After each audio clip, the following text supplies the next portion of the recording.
Brad Smith from The Way. So this week I'm pondering the question as we prepare for Sunday: what is most important to you? What do you care about? What is it that you cherish? What is it that you desire above all else? And so as we're talking about Jesus this week and continuing our study through Moses and the prophets, as we look to Jesus in the Old Testament, praying that our hearts will burn inside of us, one of the things we see is that Jesus is a God who sees you. And we're going to be in Genesis chapter 16 this week, the account of Hagar, this young slave girl that's been impregnated by Abraham. His wife Sarah is mean to her, persecutes her, and so she runs off, and she's in the wilderness by herself. She's vulnerable, and the angel of the Lord comes to her, and the angel of the Lord is a pre-incarnate appearance of Christ. And if you don't believe me, we can talk about that separately. There are some reasons why we know that is Jesus.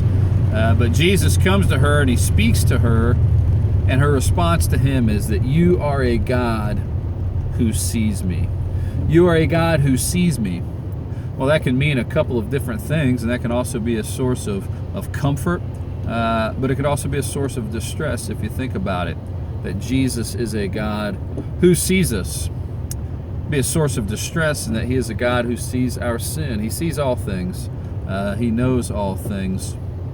Word tells us that the Word of God is living and active and sharper than any two-edged sword, penetrating to the division of soul and spirit, bone and marrow, discerning the thoughts and intentions of the heart. Jesus can see our thoughts and our intentions. He can see us in our sin. He sees us as we transgress, even in our minds. So when we look at somebody with lust, he sees that. When we look at somebody with hatred and anger, he sees that. When we covet, he sees all of these things. That can be a source of discomfort for us. But he also sees us in our suffering. So, again, I think of Hagar, this young servant girl who's suffering in the wilderness by herself, and Jesus is there with her. He comes to her, and this can be a source of great comfort, that Jesus is never far from us. He's never away from us. He is there with us, walking with us, even as we struggle, even in our affliction. He is always there, though we suffer and struggle for a number of different reasons. Even when it's our own fault, he's still there with us. And lastly, he sees us, and really, those are easy things to talk about. The hardest thing to talk about is he sees our strongholds. He sees right to the core of our hearts and sees what's most important to us.